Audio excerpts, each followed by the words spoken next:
This is from Julia Cameron's book, The Vein of Gold. What should I make art about? People often ask. The answer, put most simply, is what you care about, what you think about.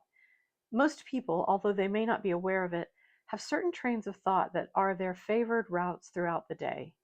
Asking yourself, what do I mull about? What do I think about when I'm not thinking about anything else? Can yield some pretty interesting results. It is very important to make art about what we are really interested in, not what we should be interested in. All too often, we aim at writing a script we should write, and when it's done with, that's exactly how it reads, like a noble effort, well meant, but somehow hollow. The same holds true for dutiful paintings, meals, poems, letters. I really enjoy being around young people. I love teenagers. I love new adults, people in their 20s. I find that time of life to be fascinating, and I enjoy learning from people who are younger than myself and listening to them and engaging with them. I also think a lot about my own self as a young person, what my life was like as a teenager and when I was in my 20s, the experiences that I was having, the things I was thinking about. Um, that's a vein of gold for me. I am a lifelong keeper of journals and diaries. I have storage bins in my basement that are filled with notebooks, my diaries from different times in my life. And recently I was down there looking for something else and I saw this. And instantly I remembered this book itself. I remember where I bought it. And this was my daily journal, and I just really loved it. I loved this cover. And when I opened it up, I saw that the year of this diary is 1990. So in the summer of 1990, I was a college student, and my best friend and I spent the summer in Boston. One day when we were in Boston, we were walking down Newbury Street, we saw Madonna. And we knew it was Madonna because she was wearing a jacket with a big M on the back, and she had a couple of bodyguards. And so we followed her, as you do when you see Madonna, and we followed her into a little shop. I don't know if you remember, but in the 80s and 90s, there were these perfume shops that had little jars of all these different fragrances, and you could blend the fragrances together to make a perfume. And that's the kind of shop it was. We followed her in, and her bodyguards made it very clear to us that we were not going to be able to approach her or speak to her, and she was not going to acknowledge our existence. So when I saw that this notebook was from 1990, my first thought was, oh my gosh, the Madonna story is going to be in there. And it is, but I didn't write any more in the story than what I just told you. Um, but I started reading it, reading my journal, realized something about the way memory works. What I remember about that time of my life, that summer in Boston, being in college, I remember those years as being sort of vaguely unhappy. Like what I would have told you about those years of my life was that I wasn't happy. But my memory had really protected me by putting all of that into a sort of bubble and um, distancing me from it. And when I started reading my actual words, my actual diary entries from the year 1990, I was taken aback by how intense my emotional suffering was at that time in my life and the kinds of thoughts I was thinking. And um, I had really forgotten. I had forgotten how intense my unhappiness was at that time in my life. I actually had to take a little break from reading the journal. It was so heavy, it was so intense. But then after I recalibrated, I was able to go back in and um, really grateful that I have kept these journals because writing about young people is a vein of gold for me. It's just where my writing has a natural tendency to go. into the teen years, the 20s, whether I'm thinking about my own life or I'm observing and thinking about other people, that's just an area of interest. It's where my thoughts naturally go. And so I'm really grateful that I have all of these notebooks with um, where my actual 21-year-old self, my actual 16-year-old self wrote down thoughts and also just experiences, um, things I was doing and thinking. So after I read my 1990 journal, I went back down to that storage bin and I found a journal from 1994. So in 94, I was living in New York. I think one of the reasons why those phases of life, the teen years and the 20s, one reason why that's such fascinating or fertile ground for me as a creator is because change happens so fast, growth happens so fast. We become just completely different versions of ourselves really quickly during those years of our lives.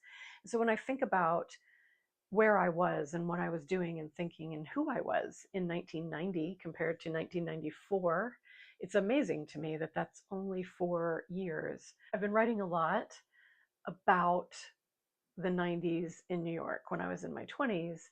I've written several, they're not essays, but pieces of creative nonfiction about that time period, inspired by jobs that I had.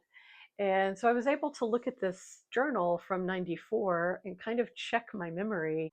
One of the things that I found in my journal from 94, I had written, I want to write young adult fiction.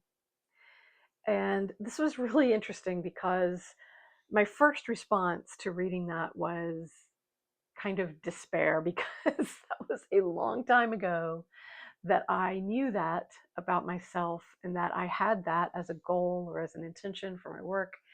And here I am all of these decades later, and I'm still working at achieving that goal. I'm still, I've been sort of stuck in this young adult novel. I've been stuck in the middle for a really long time and trying to figure out why am I stuck.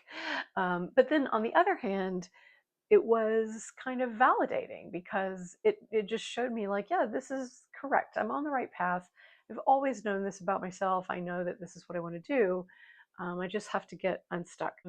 I was reminded this morning of something that I know to be true and that I say a lot, and I needed to hear someone else say it to me, which is if you are alive, it is not too late.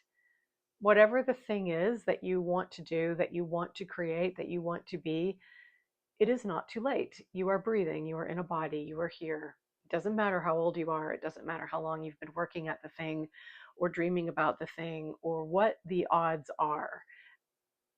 It is not too late. If you're alive, it is not too late. I was thinking about that on my walk, and I was thinking about my feeling of being stuck in this project and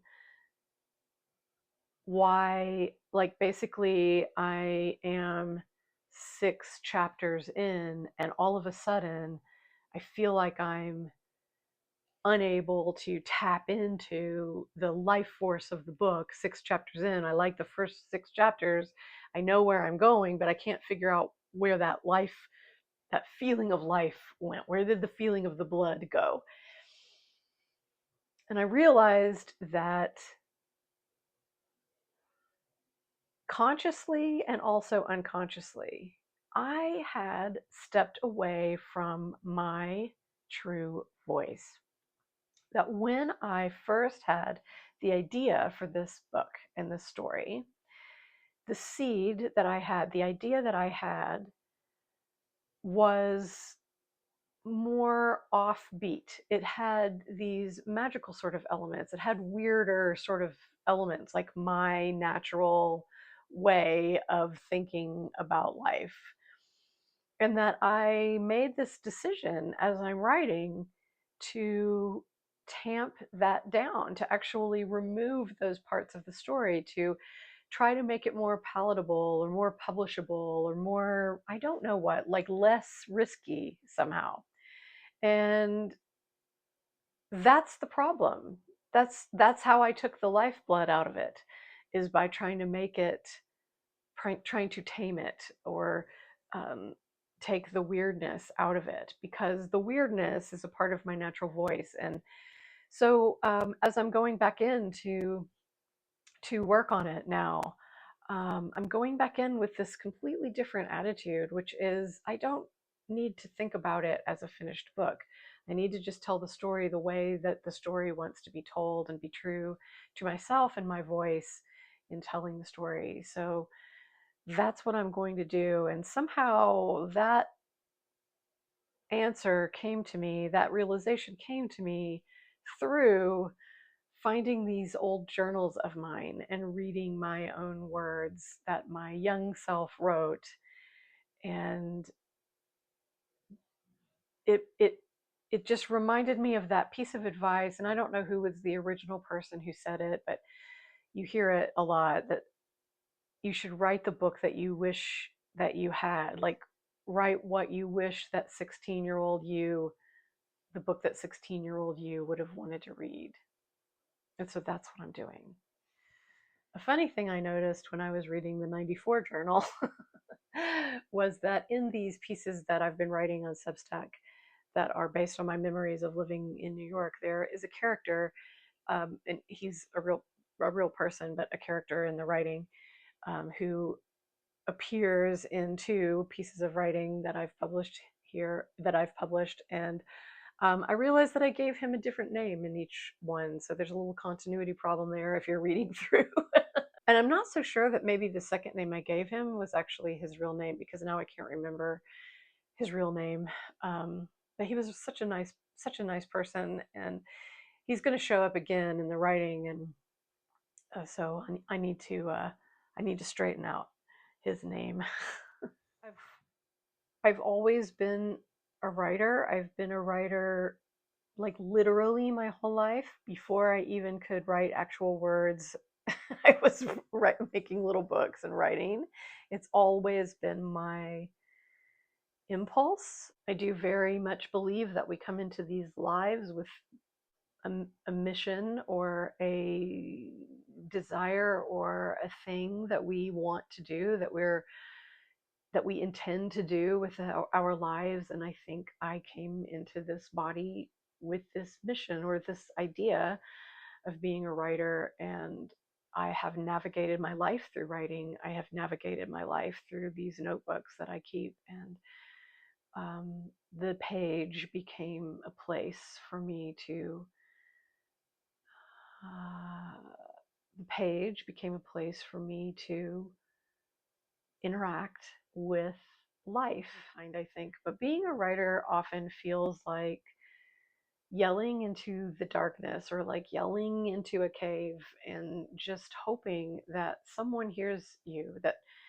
someone hears your voice, and the person who hears your voice wants to hear it or needs to hear it, and that there is there's a relationship that takes place between the writer and the reader, and that relationship takes place outside of both the writer and the reader. It takes place in that space in between. And for that reason, it can be very lonely. It can be a very lonely thing to just write and write and write, and hope, and just wonder and hope if there is a reader out there, or if that relationship is taking place. And so those of you who read here, who follow, who subscribe, who like and comment and share this work, I just want you to know how deeply I love you, how much I appreciate your presence here, um, the fact that you are engaging with my work in this way, and we are having that relationship out there in the cosmos together, is extremely deeply meaningful to me. I've been recording videos like this one for my paid subscribers. I call them the Diary Unlocked because this is Creative Living Diaries. Basically, behind the scenes glimpses at my thoughts, my studio, my head, my work. Like, what am I thinking about? What am I working on? What stumbling blocks am I encountering? What media is inspiring me? I share conversations like this with my paid subscribers, and if that type of thing's interesting to you, then you might consider joining us here for these talks. This month, I'm going to do something else for my paid people. Uh, Recently, I recorded an Instagram reel that was just basically me reading the work, reading the latest piece that I had published. And a beloved friend saw that video and said, "Will you do more of this, please? Will you do some long form video of you reading the work?" And so this month, I thought, you know what I'm going to do? I'm going to go back to the first piece that I wrote here that was based that has New York City as a character that is set in the 90s in New York City when I was in my 20s. And I'm going to do kind of a little coffee house video where you bring your coffee, I'll bring my coffee, and we're going to have a little reading. I'm going to read that piece and maybe give you some of the backstory on it. I think it might be fun. So, again, that's going to be this month, May 2026. I think it's 2026 for paid subscribers, but really, I really need for you to understand, you who are watching this video right now, whether you are a subscriber, a paid subscriber, a follower, or just someone who randomly sees my content sometimes and watches it or reads it. I love you. I thank you so much for being here and for being a part of this work. And so I would like to leave you today with the question about your vein of gold. What is it? Where is it? What is it that you think about when you're not thinking about other things? Where does your mind just naturally go?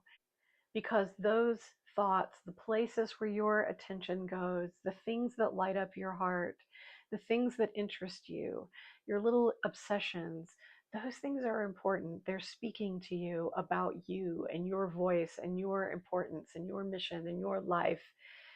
Those little elements that are unique to you, the things that make you feel weird, the stuff that you hide from people, that's your vein of gold. That's your stuff. That's really your stuff. Go out there and make something.